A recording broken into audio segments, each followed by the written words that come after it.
사사기 3장 11절하고 30절 말씀 보도록 하겠습니다. 11절 같이 읽습니다. 그 땅이 비동을 한 지 40년에 그나스의 아들 온엘이 죽었더라. 아멘. 30절입니다. 시작. 그날에 모압이 이스라엘 수하에 불목하매 그 땅이 80년 동안 평안하였더라. 아멘. 여러분, 성경 본문 문자 하나하나를 이해하는 것도 참 중요하긴 한데요, 성경과 성경의 시대에 대한 바른 이해를 가지는 것도 참 중요합니다. 오늘은요, 성경의 한 시대에 대한 오해를 바로잡으려고 합니다. 사사시대. 사사시대 하면 우리가 보통 불순종, 제 멋대로 방자히 행하는 시대로서 대표적으로 인용되고 그렇게 이미지가 각인이 되어 있죠. 그러니까 다르게 말하면 유독 악하고 하나님께 반향한 일이 심했던 것으로 생각되는 그런 시대입니다. 실제로 그러기도 했지만 다른 시대보다 유독 더 악하고 한마디로 좀 모자란 시대, 좀 자아가다 이렇게 한 명이 푹 빠지듯이 이 시대가 흠이 되는 것처럼, 옥에 티라는 말하는 것처럼, 야, 이 시대는 정말 참 부끄럽게 그죠? 그런 시대로 여겨지는데, 틀린 건 아니지만 그게 우리가 가지고 있는 오해요, 착각 중에 하나라는 것을 여러분 깨닫는 시간이 되어야겠습니다.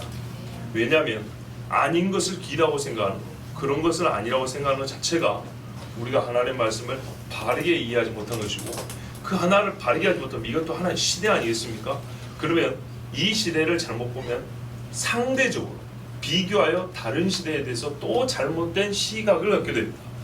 그러면 개별 사건을 바르게 이해할지 모르지만 그 사건이 연결되어서 하나의 시대를 이룰 때는 전체 시대에 대한 잘못된 생각을 가지게 됩니다. 이해가 되시죠? 예. 저는 그래서 사사시대가 인류 역사 중 최악의 시대가 아니었다는 것을 여러분에게 오늘 말씀드리려고 합니다. 도리어 다윗과 같은 성군이 있었던 왕정시대가 더 악하였다, 더 모자라고, 더 괴롭고 더 더러운 시기였다, 이것을 여러분에게 말씀드리겠습니다. 그와 더불어서 대표적인 사례들을 들어서 이 말씀이 실제인 것을, 이를 통하여 그리스도인들이 가져야 할 역사의식 중에 한 가지를 오늘 더하고자 합니다.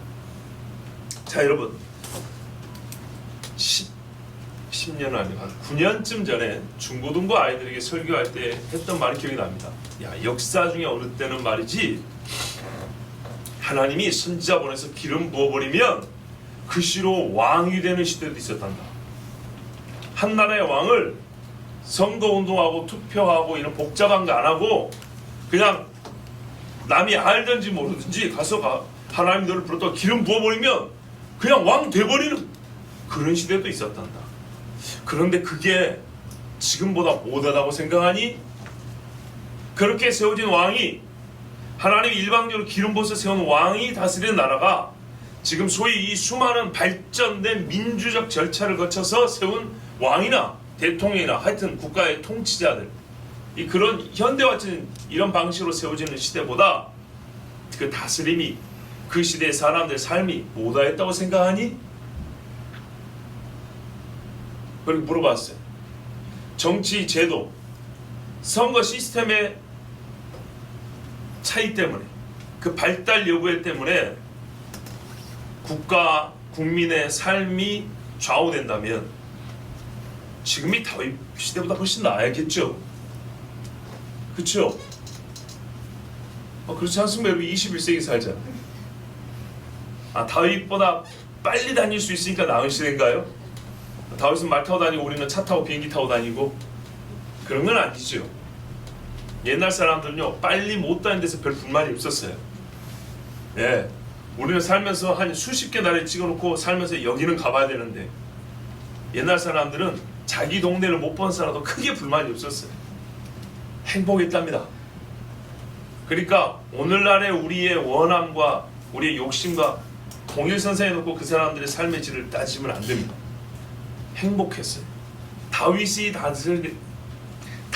다스리는 나라의 국민으로 사는 게 행복했다고요. 네. 하나님을 예배하는데 앞장서는 왕을 뒤따라하는 것을 행복히 여겼던 시대였어요. 하나님 그냥 꽉 한성이 기름 부었고 왕실을 놔버렸는데, 자, 한번 생각해 보십시다. 사사는요, 비교하면 사사는요, 하나님이 직접 세우지 않은 사사 있으면 한번 말해보세요. 천사까지 보내가지고, 그죠? 요 근래 우리 사사기는 기도원을 먹었는데, 기도원 같은 모질도 보세요. 천사를 보내서 하나님 세우시죠. 그래서 그거 한 일을 보십시오. 왕들은 몇 년을 싸우고 몇십 년을 싸워가지고 이방을 겨우 한번 멸하거나 몰아냈습니다. 근데 이 사사들은요, 참 별 볼 일 없는 인간들인데 단회 전투로 이방을 몰아내고 수십 년 평안을 가져온 사람들이 대부분입니다. 길티에요? 예.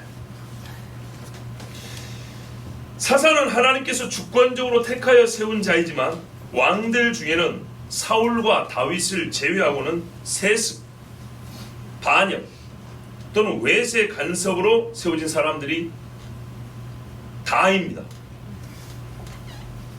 사사는 세워진 직후에 공적을 세우고, 보통은 군사적 공적이죠. 공적을 세우고 사역하는 기간 동안은 전체가 평안하였다고 합니다. 제 말이 맞죠? 예. 전반적인 평입니다. 왕정 시대는 어떻습니까? 평안했습니까? 사사 시대는 죄 구원의 반복 사이클 위주로 기록을 해두어서 그게 각인이 되어가지고, 그렇지, 그러니까 여러 개인적인 에피소드가 적어서 그렇지. 예를 들면 다윗 같은 경우에 골리앗 죽인 이야기, 사울한테 쫓겨다닌 이야기, 그죠? 밧세바 가늠한 얘기, 개인적인 에피소드가 굉장히 많이 기록되어 있어요. 근데 이거를 압축하면 예수님 이야기도 많은데도 불구하고 요한계시록 하면 성신과 승천으로 딱 압축이 돼버린 것처럼, 사사시대는 죄지었다 하나님이 구원했다, 또 죄지었다 구원했다, 이렇게 압축해서 기록해놔서 그렇죠. 이걸 쫙 누르면 80년의 태평세월이 있었고 40년의 평안이 있었답니다. 그 중간에 있었던 이야기를 그러면 왕이 40년 다스리고 30년 다스리는 걸 쭉쭉쭉 늘어나서 여러 가지 사건들을 기록해놓은 거 있지요. 그렇게 보면 사사시대가 훨씬 낫습니다. 각 사사의 몇십 년이 왕들보다 더 나았습니다. 그렇죠. 결론을 보더라도 그래요. 언제 나라가 망했습니까? 사사가 다스리는 때 망했습니까? 왕들이 다스릴 때 망했습니까? 왕이 다스릴 때 망했습니다. 사사들 중에 대놓고 우상 숭배한 자는 없습니다. 기도원이 드라빔을 만들어서 올무가 되었다 하지만 그걸 만들어 놓고 섬겨라 명령한 적이 없습니다. 하나님 그때 성막이 있었어요. 성막에다 그걸 갖다 놓고 하나님 법궤 치워버리고 거기다가 드라빔을 비롯한 우상을 세워놓은 적은 없었어요. 그런데 아하스나 므낫세, 여로보암 같은 놈들을 보세요. 이 사람들은 성전에다가 우상을 세우고 또 성전 외에 산에다가 제단을 만들고 우상, 금송아지까지 세워놓고 시내산에서 범죄 같은 죄를 지으면서 백성을 거기다가 절하게 만든 사람들. 아합 같은 모질이가 어디 있을까요? 사사들 중에 아무리 못난 사사도 아합만한 사람은 없어요. 르호보암 같은 철딱서니가 어디 있을까요? 르호보암 나라 쪼갠 1등 몽신 아닙니까? 자기 아버지 솔로몬이 물려준 것 그 중에 10분의 1밖에 챙기지 못한 인간입니다. 아무리 철딱선이 없는 삼손 같은 인간도, 삼손이 잘해야 한 30살 안 돼서 죽었다고 볼 수 있단 말이에요. 젊어서 죽었어요. 그 철없는 인간도 한참 힘을 쓰고 살다가 막판에 죽을 때는요, 얼마나 성숙하고 깊은 신앙을 가지고 죽습니까? 왕 중 시드기야 같은 왕은 유약하기 그지없습니다. 예레미야가 수십 년을 외쳐줬습니다. 말을 듣고 그렇구나 듣는 데서는 아멘 했습니다. 그런데 사람들이 무서워서 예레미야에게 들은 말 한 가지 실천을 못하고 죽은 사람입니다. 사사 중에 그런 유약한 사람은 없었습니다. 한마디로 실제로 사사 중에는 믿음이 없다고 기록된 자가 한 명도 없습니다. 한 명도. 왕 중에는 믿음이 없고 범죄한 자가 분명히 명시되어 있고 어떤 이는 적그리스도의 예표적인 인물도 있습니다. 성전에서 저주받은 자도 있습니다. 그렇죠? 자, 지금 제가 한 이야기를 여러분이 성경을 본 사람들은 지금 다 이해를 하십니다. 그러나 본문을 통해서 조금 더 확인을 해보겠습니다. 오늘 읽은 3장 11절에 첫 번째 사사 온니엘입니다. 사사 온니엘이 싸움을 했습니다. 그래서 이스라엘 백성들이 어떻게 했죠? 평안을 얻었답니다. 첫 번째 사사 온니엘 여러분 기억나시죠? 예. 온니엘이 전쟁에서 메소포타미아 왕 구산 리사다임을 파하였습니다. 그런 다음에 계속 사사로서 살았는데 생존 기간이 40년인데 그 40년에 태평이 있었다고 말하고 있습니다. 그 다음 사사가 누굽니까? 에훗입니다. 제가 오늘 두 사람만 얘기한 겁니다. 다른 사사는 거의 대동소이합니다. 온니엘이 아니 에훗이 모압왕 에글론을 쳐 죽였습니다. 이 사람은 어떻게 했습니까? 우리가 사사 시대를 보면 알지만 초창기 사사일수록 솔직히 더 위대합니다. 그냥 감동이 내리면 바로 가버립니다. 뒤에 사사들은 하나님 테스트하고 막 자기 정욕 풀기 바쁘고 그래갖고 어찌어찌 해가지고 그래도 믿음 가지고 살다가 죽는데 앞에 사사들은요 그래도 그 여호수아 당시 신앙 정신도 남아있었는지 감동 오면 그냥 직진해버리는 멋진 사람들이었어요. 이 에훗 같은 사람 그 유명한 사람도 아니잖아요. 예, 유명하지 않고 대단하지 않다는 것을 상징적으로 왼손잡이 그러지 않습니까? 자, 이 사람이 모압 왕을 죽인 다음에 몇 년이 태평했다고요? 80년. 80년 동안 태평했다는 말은 에훗이 죽은 다음에도 태평했다는 소리입니다. 그렇지 않습니까? 이 사람이 여호수아만큼 살았으면 몰라도, 왜냐하면 이 태평한 기간이 대개는 사사의 생존 기간과 일치하지만 항상 일치하는 건 아니에요. 이 사람이 젊어서 싸웠을 것이고 백수를 하지 않는 이상 빨리 죽었을 100살 되기 죽었으면 80년 태평하면은 에훗으로 인하여 생긴 평안이 그의 사후에도 어느 정도 지속됐다는 얘기입니다. 80년이면 왕들 중에 이렇게 된 사람 한 명 없습니다. 최고의 성군 다윗도 그의 치세 동안에 반란도 있었고 그가 죽은 다음에 사무엘 아니 누구죠? 솔로몬이 한 40년 다시다가 그 다음에 나로 쪼개져 버렸어. 사사들은 처음에 미약했습니다.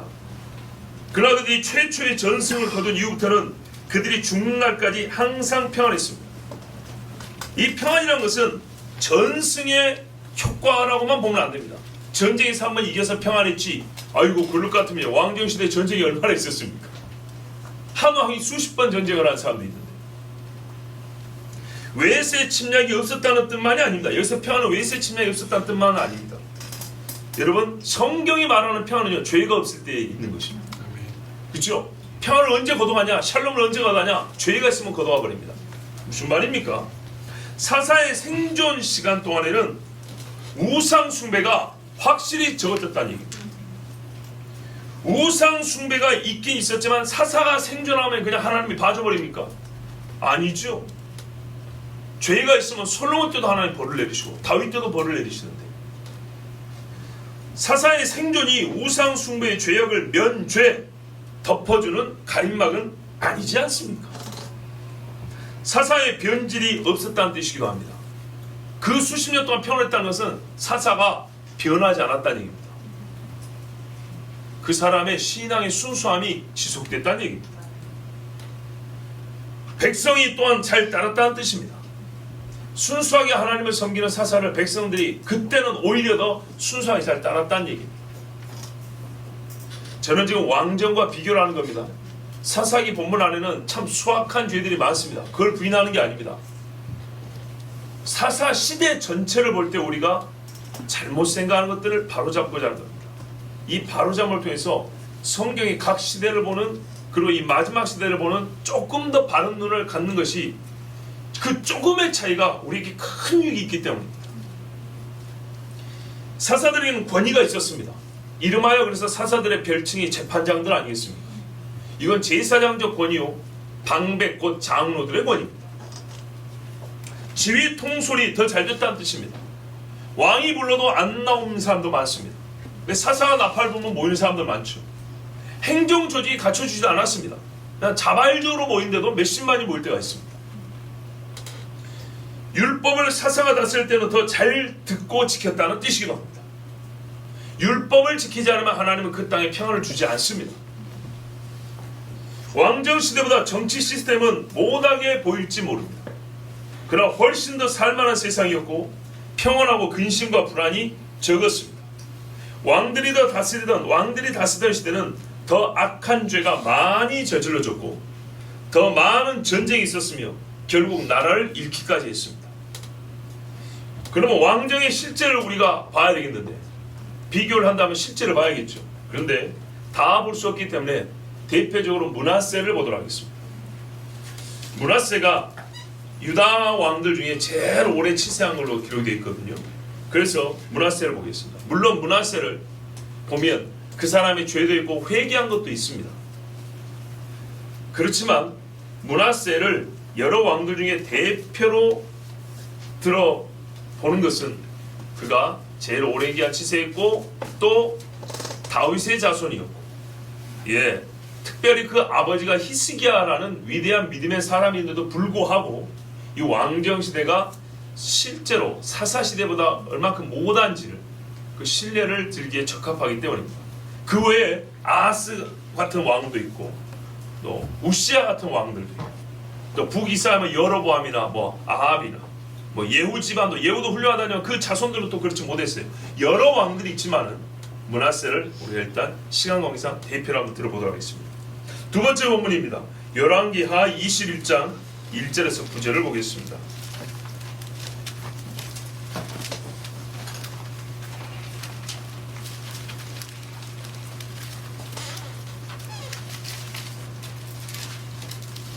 여러분 눈으로 따라 보십시오. 제가 한 절씩 읽으면서 간단하게 말씀을 해설하겠습니다. 므낫세가 위에 나갈 때 나이 12세라 예루살렘에서 55년을 치리하니라. 그 모친의 이름은 헵시바더라. 헵시바, 좋은 이름이죠.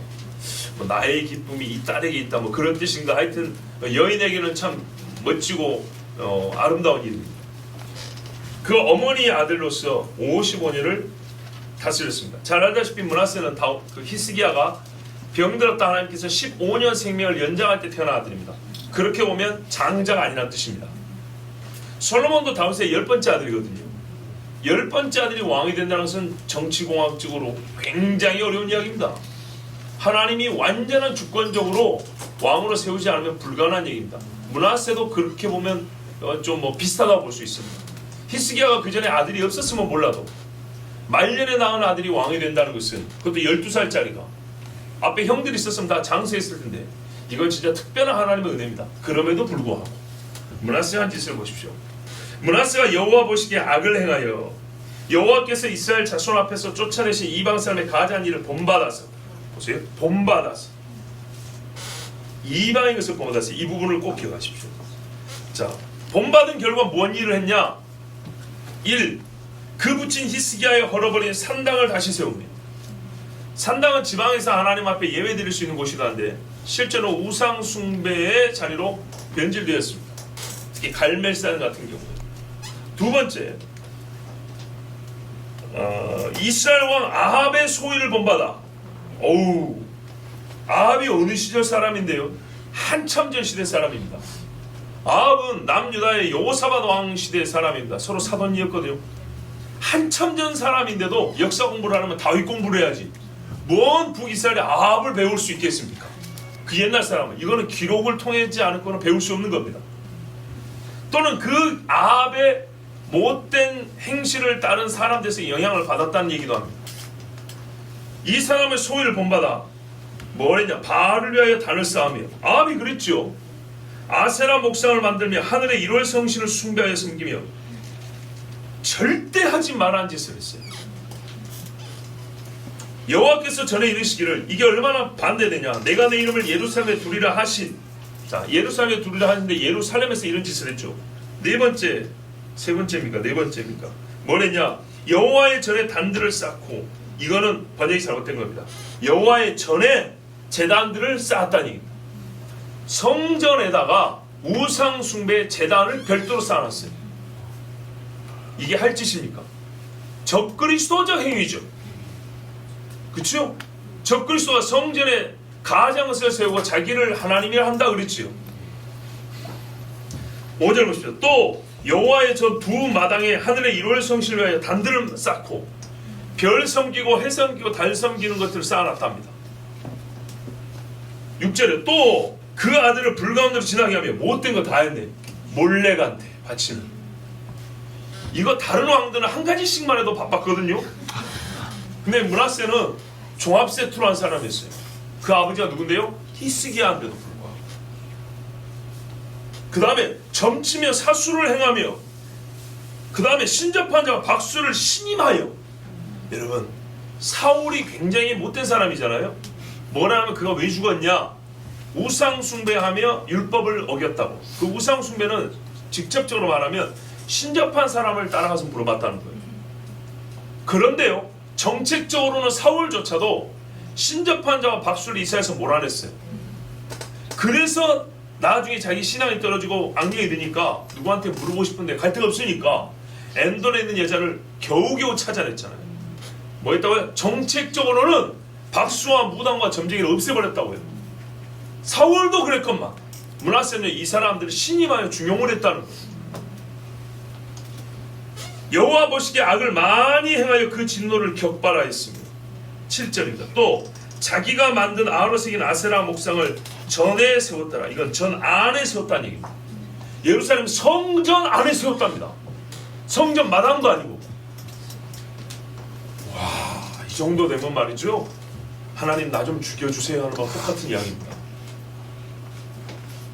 이스라엘 사람들에게 성전이 무엇입니까? 아니, 하나님이 하신 말씀, 내 눈이 있고 내 이름이 있다 그랬어요. 옛적에 여호와께서 이 전에 대하여 다윗과 그 아들 솔로몬에게 이르시기를.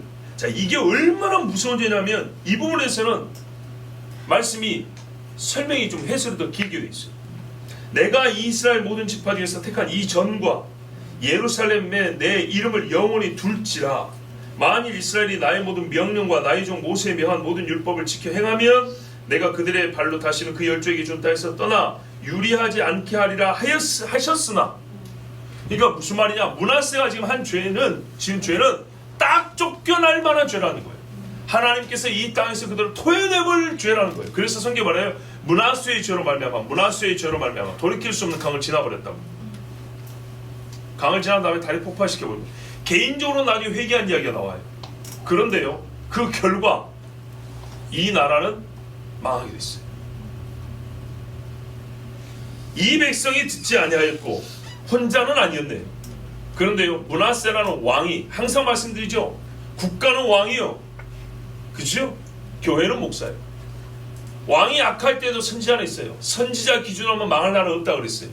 그러나 국가는 왕에게 책임을 묻는다 그랬어요. 므낫세의 꾀임을 받고 악을 행하였다 그래서 9절 보세요. 요거 중요합니다. 사사의 꾀임을 받고 이스라엘 민족 전체가 악을 행했다는 말은 없습니다. 그러나 왕의 꾀임과 왕의 협박에 의하여 나라 전체가 하나님 앞에 범죄했다는 기록은 수두룩합니다.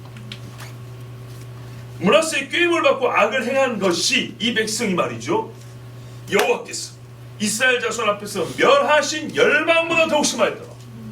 멸하여 버린 열방보다 심하니 이 백성이 안 망할 수가 있습니까? 하나님은 공의로우신 분입니다. 여러분, 사람의 제도와 정치와 문화의 발달이라는 것은 조금 더한 인간적 만족의 일부분입니다. 근본적으로는 발달이 아니라 더 후퇴하고 있다는 것을 알아요. 왕이라는, 잘 보세요, 더 강한 힘을 가진 자가 있으면 이 나라가 더 강해질 거라고 생각합니다. 일부분은 그렇게 됩니다. 그런데요, 강한 힘을 가진 자를 통치하러 세웠다는 것은 어떤 위험이 뒤따르냐 하면 그 강한 힘을 가진 자 개인이 타락해버리면 그 힘에 의해서 전체가 타락할 위험이 있다는 것입니다. 사사들은 대개 어느 한 지파에 거점을 두었습니다. 그래서 그 지파 중심으로 다스렸습니다. 그런데 그 영향력과 권위가 전체에 미쳐서 전 민족이 그를 존경하고 그의 영성, 우리 말하면 영성을 본받아서 하나님을 섬겼습니다. 그래서 전체가 평안했지 뭐 스불론 지파만 평안했다더라, 뭐 므낫세만 안식이 있었다, 이런 말은 없습니다. 그러나 왕이 다스릴 때는요, 그 왕에 의해서 전체가 복을 받거나 전체가 상하게 되는데 그 영향력이 매우 크고 빠릅니다. 다시 말씀드릴게요. 더 강한 힘을 가진 자에 의해서 더 강한 통치력의 행사가 가능해졌다는 말은 왕 개인의 타락으로 말미암아 국가 전체가 더 큰 악으로 빠져들 수 있고 감당하지 못할 큰 죄악의 발생이 항상 쉽게 가능하다는 말이기도 합니다. 즉 단번에 국가적 죄가 펼쳐지는 것입니다. 단번에 국가적 죄가. 보세요. 조그만 마을끼리 자기 자력으로 살아가는 그런 시대 같으면요, 사후 안에 미치는 영향이 별로 없어요. 근데 중앙 통치 시스템을 가지고 한 왕이 강력하게 밀어붙이면 중앙에서 하나 삐뚤어지면 전체 순식간에 삐뚤어져 버리죠. 이게 왕정이라는 정치 제도의 특징입니다. 서서히 전체로 퍼져나가는 것, 비유하자면 누룩의 퍼짐이 아니라 낙하산이 펼쳐지듯이, 화산이 폭발해서 화산재가 확 덮어버리듯이 이렇게 악이 펼쳐지는 것이 가능한 정치 시스템이 왕정시대, 왕정이라는 제도입니다. 무엇보다 왕 자체가 사람의 죄로 말미암아 세워진 정치 시스템이기 때문에 당연한 결과입니다. 자, 사무엘상 8장 40절에서 20절 한번 보십시오. 사실 오늘 세 번째 본문인데 주보에는 쓰질 않았습니다. 역시 간략하게 보고 말씀의 뜻을 헤아려 보도록 하겠습니다. 사무엘상 8장 4절에서 20절을 보시면 이스라엘 백성이 사무엘에게 하나님께 청하여서 우리도 왕을 좀 세워달라 하라 라고 거의 뭐 협박을 하는 이야기입니다. 그리고 거기에 대해서 하나님의 응답이 있습니다. 이스라엘 4절입니다. 8장 4절입니다. 이스라엘 모든 장로가 모여, 지도자들이죠, 라마에 있는 사무엘에게 나가서 그에게 이르되 보소서 당신은 늙고 당신의 아들들은 당신의 행위를 따르지 아니하니 이거는 허울 좋은 빌미, 구실일 뿐입니다. 왜냐하면 사사는 하나님께서 절대적으로 세우기 때문에 이 걱정 안 해도 됩니다. 물론 사무엘은 약간의 욕심이 좀 있어서 사사를 자기 자녀들에게 세습을 좀 해주려고 했던 마음이 있었어요. 그게 조금 이 사람들의 악한 마음이 표현될 수 있는 빌미를 제공한 것은 있어요. 하지만 하여튼 이 사람들이 그 전부터 생각해 오던 바가 있어가지고 사무엘을 찾아갔어요. 뭐라 그럽니까? 모든 나라와 같이, 여기가요, 성희 형제 볼펜 있으면 여기다 밑줄을 쫙 끊는 거예요. 모든 나라와 같이 우리에게 왕을 세워 우리를 다스리게 하소서 한지라. 우리에게 왕을 주어 우리를 다스리게 하라 했을 때 사무엘이 그것을 기뻐하지 아니하여 여호와께 기도하며, 좋아서 하나님이 해주셔야 됩니다, 이게 아니고요, 사무엘이 볼 때 이건 잘못된 거예요. 깊이 안 봐도 돼요. 왜요? 뭐라고 하냐면 모든 나라와 같이 너는 열왕의 길로 가지 마라 그랬어요. 열방을 본받지 마라 그랬어요. 이 생각의 뿌리가 이거인 거예요. 다른 나라처럼. 아까 므낫세도 배우지 말할 걸 배웠죠. 7절입니다. 여호와께서 사무엘에게 이르시되 백성이 네게 한 말을 다 들으라. 잘해서 그런 게 아닙니다. 할 수 없이 들어준 겁니다. 이는 그들이 너를 버림이 아니요 나를 버려 자기들의 왕이 되지 못하게 함이니라. 사사시대에 좀 이따 다시 한번 보겠지만 그 시대를 특징 짓는 성경에 선언이 두 번 있죠. 그때 왕이 없었다. 자, 보세요. 그 시대와 이 시대를 별개로 보면 안 됩니다. 지금 사사시대 말기 이야기입니다. 그럼 왕이 없다는 건 무슨 말이죠? 하나님이 없었다는 얘기입니다. 이는 그들이 너를 버림이 아니요 나를 버려 자기들의 왕이 되지 못하게 함이니라. 하나님은 계속 왕 역할을 했습니다. 어떻게 해요? 사사를 통해서 왕 역할을 한 거예요. 하나님의 통치는 사사를 통해 이루어졌던 것이고 이것이 하나님 보기에는 충분했던 거예요. 사사 자체를 하나님이 절대주권을 세웠다니까요. 왕은 사람이 요구를 했고 사사는 하나님이 세웠다고요. 하나님의 통치 방식이 그거였어요. 내가 그들을 애굽에서 인도해낸 날부터 오늘까지 그들이 모든 행사로 나를 버리고 다른 신들을 섬김같이 내게도 그리하는도다. 사무엘이는 인제 경험하는구나. 나는 지금까지 오랫동안 경험했는데 수백 년 동안 출애굽을 시켜줬지만 항상 이 마음이었다. 항상. 그나마 어느 때 조금 낫기도 하고 조금 못하겠지만 자, 이게 이제 근본이에요. 근본. 그러므로 그들의 말을 듣되 너는 그들에게 엄히 경고하고 그들을 다스릴 왕의 제도를 가르치라. 그래서 왕의 제도를 가르치라는 것은 하나님이 세운 게 아니고 그들이 본받고 있는 이방 나라의 왕들이 실제로 이렇게 다스린다는 것을 알려주라는 거예요. 한편 이거는 경고입니다. 경고. 이래도 좋으냐? 그 말이죠. 10절 보십시오. 그 이하에 경고가 나옵니다. 사무엘이 왕을 요구하는 백성의 여호와의 모든 말씀을 말하여 이르되 너희를 다스릴 왕의 제도는 이러하니라. 이제 원문에는 좀 뭐냐면 이러하리라. 이렇게 될 거다. 그래도 좋냐? 첫 번째, 그가 너희 아들들을 데려다가 그의 병거와 말을 어거하게 하리니 그들이 그 병거 앞에서 달릴 것이며 잘못하면 칼 맞아 죽거나 노동력을 손실당하게 되는 걸 각오한다는 얘기죠. 집에서 아들 데리고 가버리니까. 자, 12절입니다. 그가 또 너희 아들들을 1000분양과 50분양을 삼을 것이며 관리돼서 좋지만 역시 종이죠. 자기 밭을 갈게 하고 자기 추수를 하게 할 것이며 인력이 남아도면 괜찮지만 모자라면 우리는 때를 놓칠 수 있습니다. 자기 무기와 병거의 장비도 만들게 할 것이며 그가 또 너희의 딸들을 데려다가 향료 만드는 자와 요리하는 자와 떡 굽는 자로 삼을 것이며 그가 또 너희의 밭과 포도원과 감나무로서 제일 좋은 것을 가져다 자기의 신하들에게 줄 것이며 그가 또 너희의 곡식과 포도원 수산의 11조를 거두어 자기의 관리와 신하에게 줄 것이며 일일이 설명 안 해도 이게 다 괴로운 일들이죠. 특히 11조 같은 거는 왕이 바치는 게 아니고 레위인에게 바치는 겁니다. 그러니까 이건 율법을 어그러뜨리는 일까지 한다는 얘기. 그가 또 너희의 노비와 가장 아름다운 소년과 나귀들을 끌어다가 자기 일을 시킬 것이며 이 말들을 보면 상당히 강제적인 그런 요소가 있어. 너희의 양떼의 10분의 1을 거두어 가리니 너희가 그의 종이 될 것이라. 분명히 그의 종이 된다 그랬어요. 여러분 이거 아셔야 돼요. 사사는 백성을 종 삼지 않았어요. 그날에 너희는 너희가 택한 왕으로 말미암아 부르짖 때 이제 힘들어서 못 살겠다고 부르짖는답니다.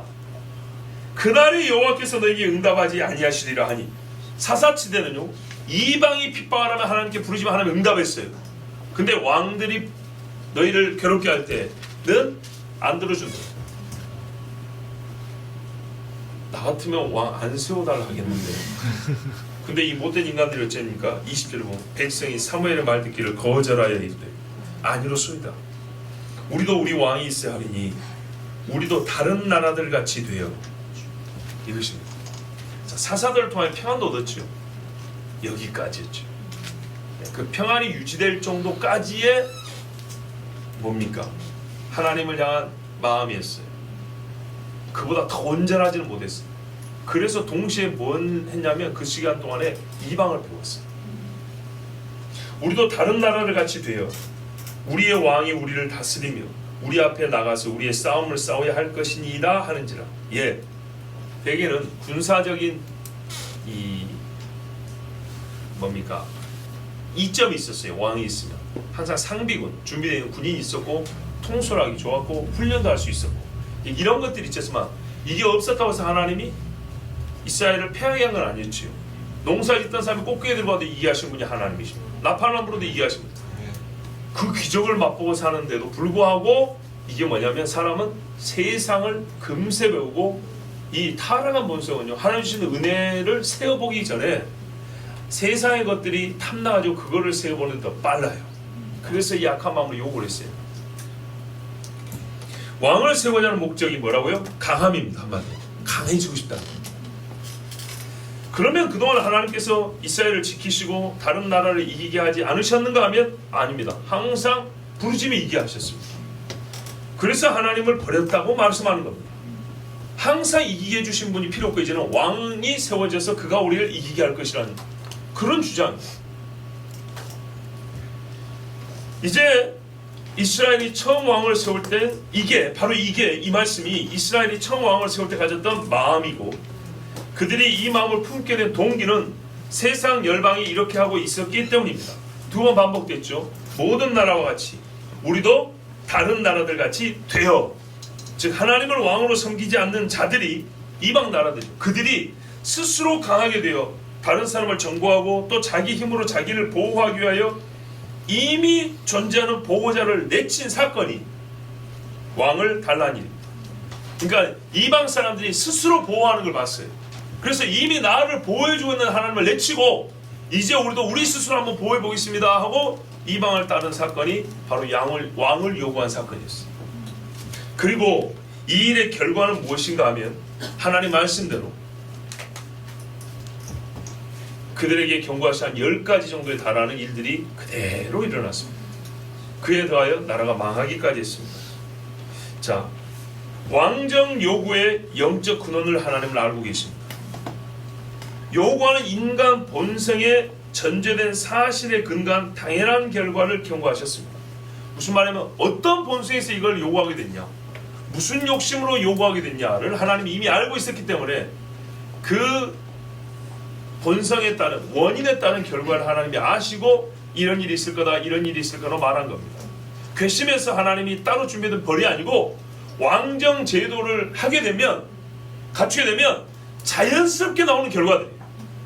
술을 하루에 소주를 2병씩 마시면 특별히 하나님이 이러면 안 되겠다, 너는 간을 띠버려야 되겠다 이렇게 안 해도 몇 년 지나면 간이 새까맣게 되는 거예요. 창조의 법칙상 그렇게 되는 거예요.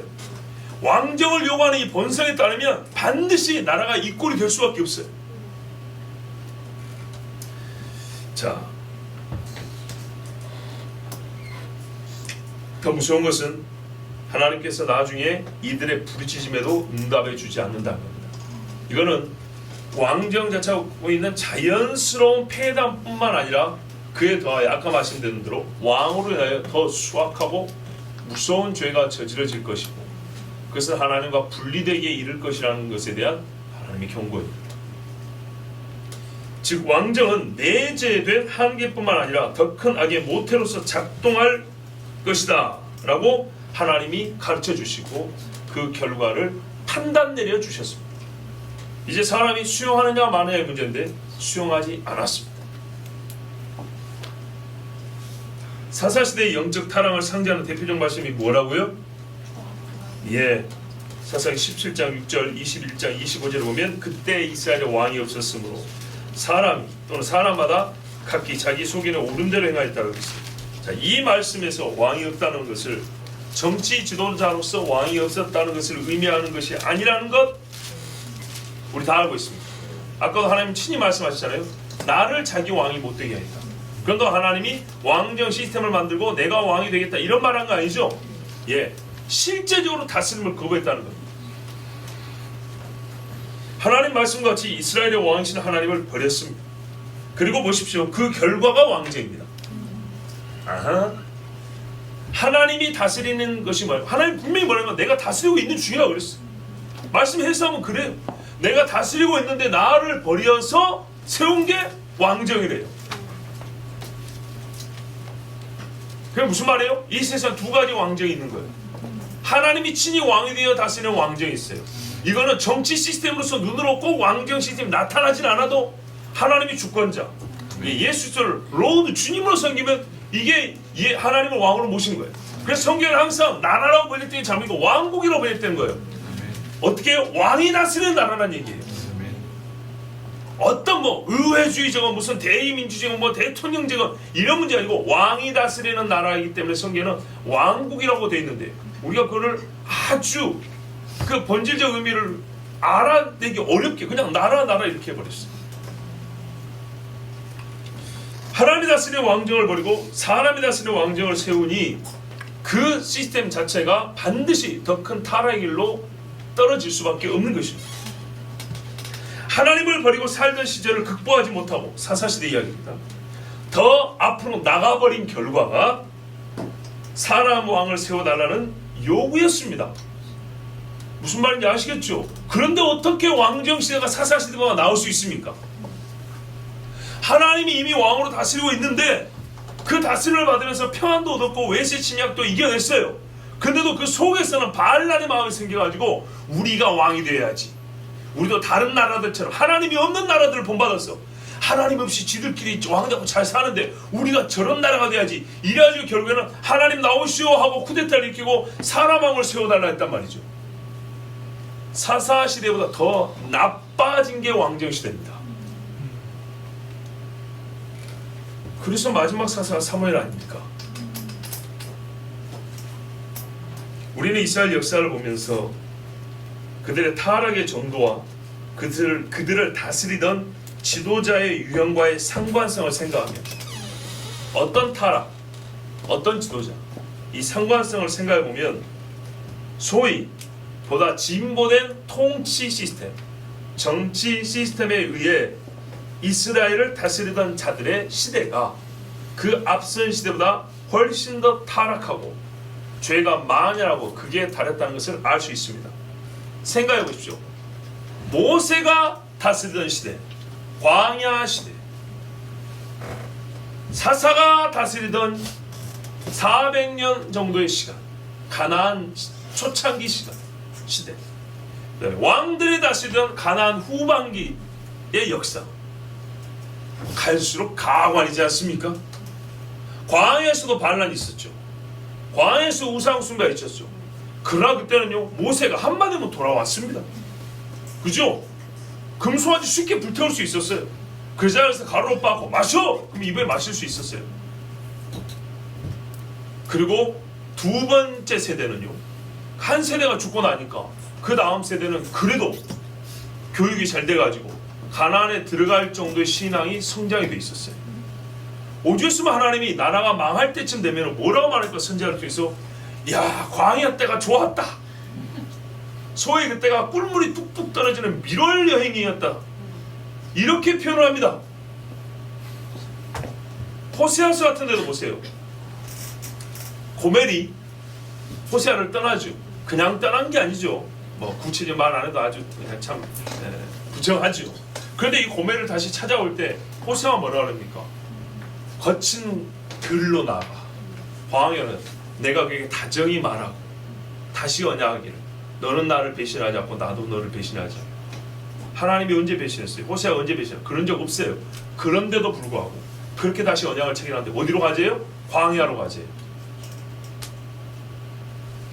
이 도시 한복판보다 광야가 더 낫다니까. 깊이 생각하지 않아도 광야가 새 언약, 정결한 신랑 신부의 언약을 맺기 좋았다는 얘기입니다.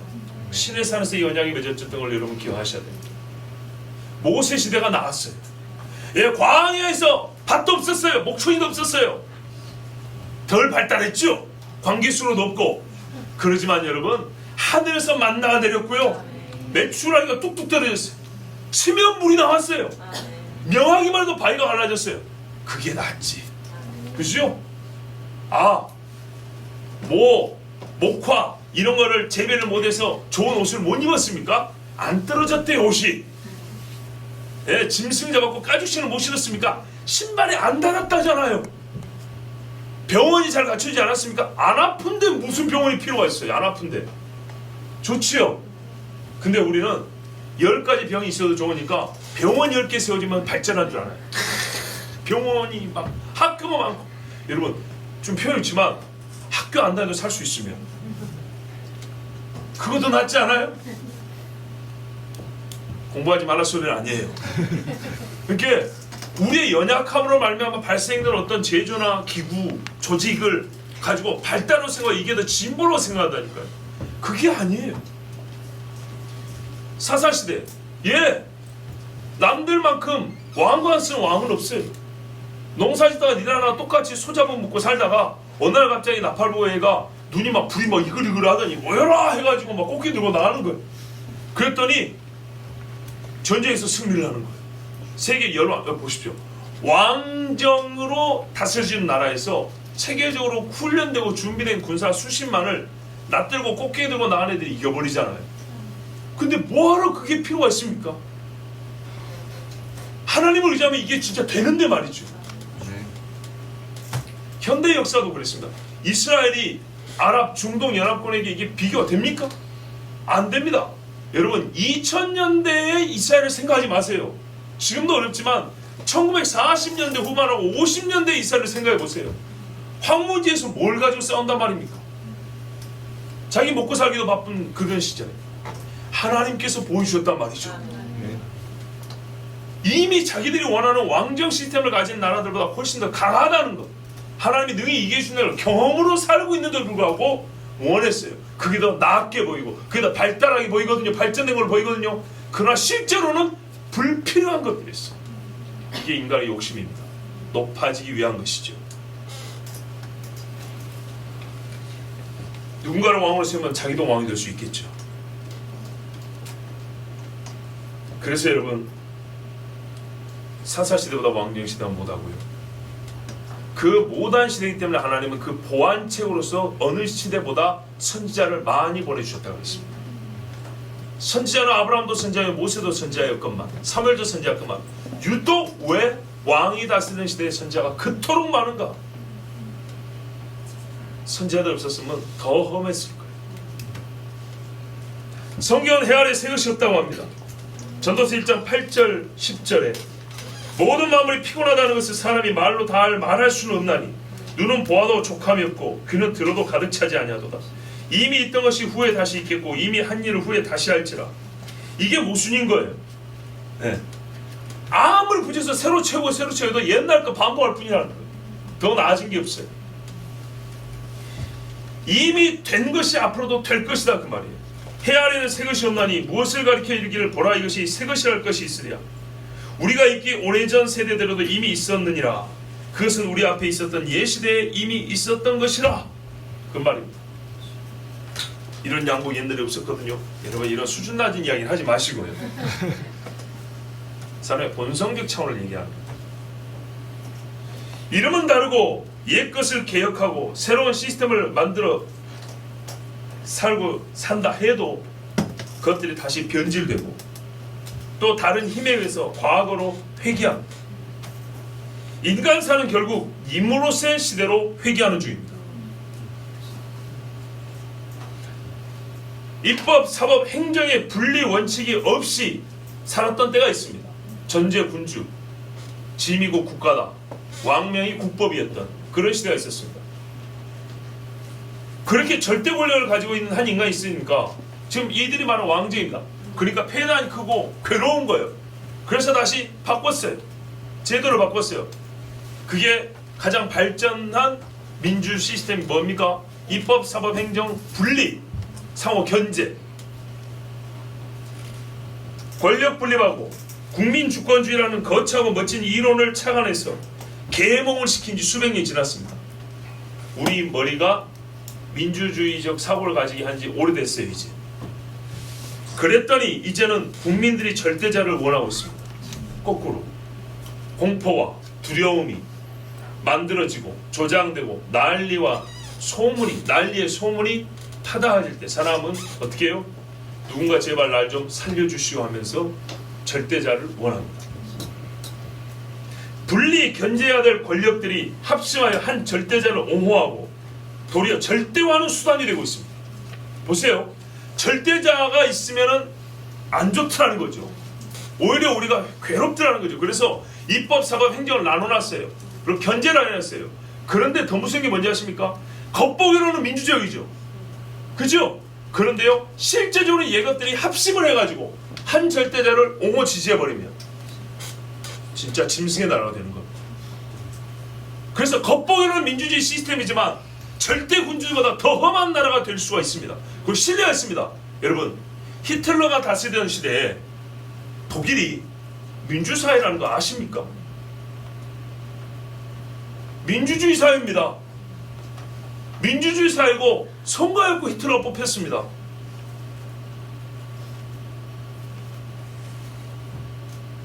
이게 인간의 모습이에요. 헛똑똑이. 정말 하나님이 모세 한 상태에서 광야에서 다스릴 때가 제일 좋았어. 더 나은 정치 시스템을 개발했다고 또 주장하지만 더 나은 것은 없고 나아지지 않았습니다. 세계는 전체로서 전체주의화 되어가고 있습니다. 전체로서 전체주의화 된다. 당이 결정하면 우리는 따른다. 뭐 이런 거죠. 신림으로 곧 적그리스도의 시대로 진입하고 있습니다. 그런데 이와 같은 주장을 하는 이는 저와 같은 이 소리를 하는 기독교인들 중에 소수, 또 전체주의의 무서움을 역사 지식으로 알고 있는 일부 사람들 뿐입니다. 이 사람들은 성경의 예언과, 그러니까 저와 여러분은 성경의 예언과 이미 확인된 사건들에 대하여 아니니까 우리는 성경의 예언을 통해서 알고, 세상 사람들 중에 이 무서운 세계가 오고 있다는 걸 아는 사람들은 자기들이 조사 연구한 결과 이게 반복되고 있기 때문에 아는 것입니다. 그러나 근본적 차이는 있죠. 우리는 성경의 계시를 통하여 알고, 그들은 자기들의 조사와 연구 결과 아는 것이고, 그래서 해결책이 다릅니다. 방안과 대처가 다릅니다. 기독교인들은 성경을 보고 배우고 내다보기에 구조적 특징에 따른 이름 붙이기인 전체주의 사상을 넘어, 그래서 똑같은 사상과 형태를 보고요, 일반 지식인들은 전체주의 시대가 도래하고 있다 이렇게 말해요. 근데 똑같은 똑같은 모양을 보고 기독교인들은 성경을 하기 때문에 적그리스도의 세계 지배 체제가 다가오고 있다 이렇게 말을 하는 거예요. 우리도 전체주의란 말 쓸 수는 있어요. 근데 그것은 부족해요. 신님으로서의 시대가 오고 있다, 성경 말하는 적그리스도의 시대가 오고 있다, 이렇게 우리는 이름을 붙일 수 있어요. 성경이 있기 때문에. 그리스도 예수께서 적그리스도를 죽이시고 그분의 왕국을 세우실 것도 알고 있습니다. 그래야 이게 해결되고 해소된다는 걸 알 수 있습니다. 그런데 전체주의 사상이 어떻게 무너졌더라 하면, 이런 정치를 연구하는 사람도 어떻게 해요? 정치학적으로 해결하려고 그래요. 못 이깁니다. 예전에는 됐을지 모르지만 지금은 이제 안 됩니다. 앞으로는 안 됩니다. 그리고 예수님께서 적그리스도를 죽이시고 예수님의 왕국을 세우실 것이지만, 그 전에 무시무시한 핍박과 사탄의 힘이 역사 중 어느 때보다도 가장 강력하게 사람들의 영과 몸을 사로잡아 휘두르는 때가 온다고 말씀하고 있습니다. 이렇게 말할 수 있는 근거는 하나님께서 그리 말씀하셨기 때문이고, 이와 같이 말할 수 있는 이유는 기독교인들의 역사의식이 다르기 때문입니다. 어떻게 다릅니까? 우리는 역사의 시작부터 지금까지, 그리고 마지막까지 일관되게 한 주권자가 계시다. 그리고 성경에 기록된 실제 존재했던 사건이 있다. 또 인간에 대한 독특한 고유한 관점을 가지고 있기 때문입니다. 변하지 않는 타락한 본성을 가진 하나님의 형상으로서 인간에 대한 이해를 갖고 있기 때문입니다. 그래서 역사의식이 다른 겁니다. 소위 전역사, 원역사 이런 식의 역사 부분이 성경에는 없습니다. 그리스도인은 진화론적 발전 가설에 근거하지 않은, 처음부터 하나님께서 창조하시고 유한하지만 완성된 피조물로 창조하시고,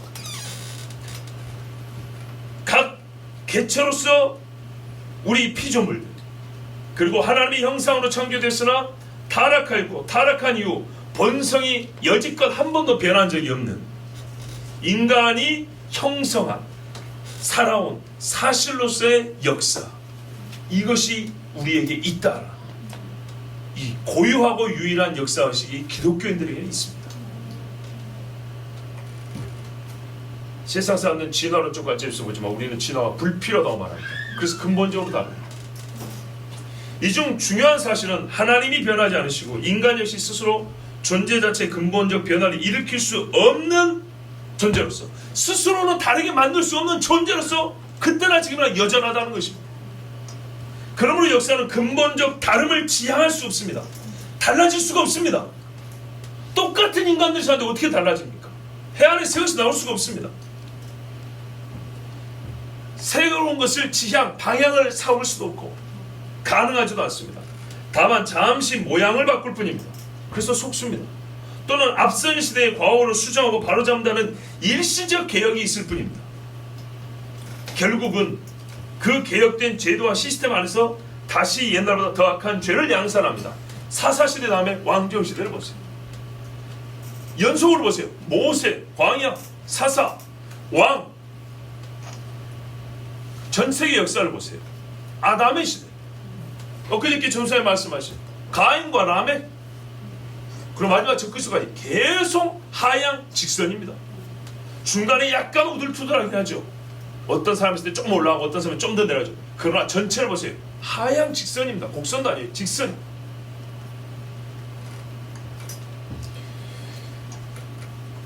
개혁된 제도라 할지라도 그것을 세운 인간의 본성이 그대로니 세상은 더 나아지지 않습니다. 악하고 죄된 본성이 그대로이고 그 본성이 의거한 행위가 쌓이기 때문에 눈속임으로 잠깐 새로워지고 좋아진 것 같지만 또 실제 잠시 좋아지더라도 전 인류가 새로워지지는 않았으므로 다시 괴로운 시절로 돌아가는 것입니다. 큰 병이 나거나 사고를 당하면 치료비가 아쉬워요. 살림이 거덜나는 수가 있어요. 감당이 어려워요. 그래서 보험을 만들었어요. 좋다 그랬어요. 옛날에는 보험 없이 어찌 살았는가 몰라. 그래서 더 발달되고 좋은 시대 같죠. 그 보험 때문에 남편이 아내를 죽여요. 아내가 남편을 죽여서 병 걸려서 죽을 거면 30년 더 살 건데 30년 먼저 가신 분들이 많아요. 예를 더 들어드릴까요? 차라리 보험이 없는 게 낫죠. 예를 들면 그렇다. 뭐가 안 바뀌었기 때문이죠? 이게 안 바뀌어서 그래요. 세상 어떤 교육이, 어떤 정치가, 어떤 사람이 사람의 심장을 새롭게 만들 수 있단 말이에요. 그런데 어찌 왕이 다스던 시대가 사사가 다스던 시대보다 낫다고 할 수 있습니까? 사사가 왕들보다 더 순수한데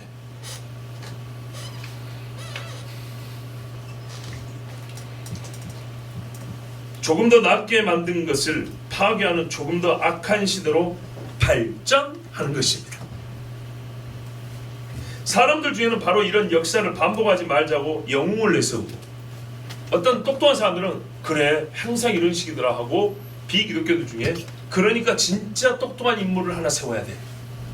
영웅을 내세우고 근본적 개혁이라면서 이 사람을 따르면 됩니다. 뭐 간디를 세우든지 뭐 누구를 세우든지 정치구호를 외쳐야 되지만 절대 속지 마세요. 적그리스도도 그런 식으로 나옵니다. 이 인간이 있으면 더 이상 우리는 반복할 필요가 없어. 악한 세상, 괴로운 세상 반복되지 않을 거야. 이 사람의 인품을 봐, 이 사람의 실력을 봐, 이 사람의 지혜를 봐, 이 사람의 업적을 봐. 속지 마세요. 하나님의 아들 예수께서 우리 왕으로 좌정하셔야 한다는 진리를 왜곡하고 숨기고 모르게 하려는 마귀의 수작일 뿐입니다. 오늘 설교의 목적 크게 세 가지입니다. 말씀을 마치면서 정리를 합니다. 첫째, 성경의 기록대로 시대에 대한 판단을 내릴 줄 알아야 합니다. 사사시대는 최악의 시대가 아니었습니다. 이것만 해도 큰 도움을 얻었다고 봅니다. 사사시대가 최악이 아니었다는 것만 배운 것도 여러분 정말 큰 하나님 주신 선물입니다. 두 번째, 통치 구조와 통치자를 선택하는 방법에 있어서 새로운 제도와 체제를 구축하여 나아졌다고 보는 것은 근본적인 오류입니다.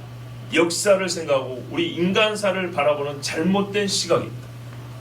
사람이 변하지 않는 한 눈수음에 불과합니다. 그러므로 여러분 성경이 말하는 역사의 흐름 또한 역사적 관점, 역사의식을 가져야 합니다. 세 번째로 이런 잘못된 오류로 인하여 이 세대는 마지막 세상 임금 적그리스도를 옹유하는 적그리스도 왕세우기 프로젝트를 이미 가동하고 있고 내가 알지 못하는 사이에 내가 사무엘의 왕을 요구했던 것처럼 적그리스도의 역군으로 쓰여질 수도 있다는 것을 아셔야 합니다. 그래서 분별해야 됩니다. 때가 되면 그리스도께서 오시라는 막연한 믿음을 갖고 있어요. 그러니까 이거 아셔야 돼요. 나는 주님이 다시 오실 거 알고 있는데요. 예수님이 오셔서 적그리스도를 물리치고 우리를 구원할 거 알고 있는데요. 누가 이걸 안 믿는다는 게 아니에요. 그걸 믿는데 세부적으로 분별력이 없으면 그거는 믿지만 내 생활은 적그리스도를 세우는 일을 할 수 있다 이 말입니다. 그리스도께서 오시라는 막연한 믿음을 갖고 있으면 안도하지 말고 선지자들과 같이 시대를 보면서 말할 줄 아는 자들이 되어야 합니다. 외쳐서 사랑하던 일을 깨우려야 됩니다. 그만큼 분별력을 가지고 있어야 됩니다. 마지막 사사였던 사무엘과 같이 하나님께 기도해야 됩니다. 그리고 모든 일에 망한다는 것이 검증돼요. 모든 나라와 같이 우리도 다른 나라들 같이 되어 이런 식의 사고방식을 완전히 버려야 합니다. 이 사고방식을 갖고 있으면서 나는 주님 오실 줄 알아요 하면 이거는 적그리스도를 세우는 그 나라의 종인 것입니다. 우리가 십계명을 가지고 있습니다. 성만수 절기를 지킵니다 하면서 실제로 어떻게 해요? 이방 나라들처럼 다른 사람들처럼 왜 남들도 다 하는데 이런 생각을 가지고 사는 사람은 하나님을 왕좌에서 내쫓는 것이고 내가 왕이 된 것이고 또한 합심하여 적그리스도를 마지막 세상 임금으로 신임으로 시대를 세우는 뭡니까? 그런 사람 뭐죠? 나라를 세우는 공을 세운 사람을 뭐라 그러죠? 개국식 뭐요? 개국공신이 되는 겁니다. 예? 신임으로 제국의 개국공신이 되는 겁니다. 그렇게 되지 않기를 바랍니다. 그러므로 일상생활에서는 이방 나라들처럼 모든 나라들처럼이 아니고 나는 성경대로 나는 사무엘처럼 다니엘처럼 모세처럼 이런 생각을 가지고 하나님이 말씀하신 그 말씀으로 시대를 보는 눈을 가지고 계셔야 합니다. 그래서 적그리스도의 세대를 우리가 막아야 될 것이고 그 세대도 먼저는 살아남아있는 그리스도의 남은 자녀들이라 그러죠. 예, 바닷가에 있어서 짐승과 싸우는 그리스도의 남은 자녀들이 되어야겠습니다. 하나님께서 이 말씀을 듣고 믿는 자에게 이 종이 선포한 대로 귀한 복을 주실 줄 믿습니다. 기도하겠습니다. 하나님 아버지 감사합니다.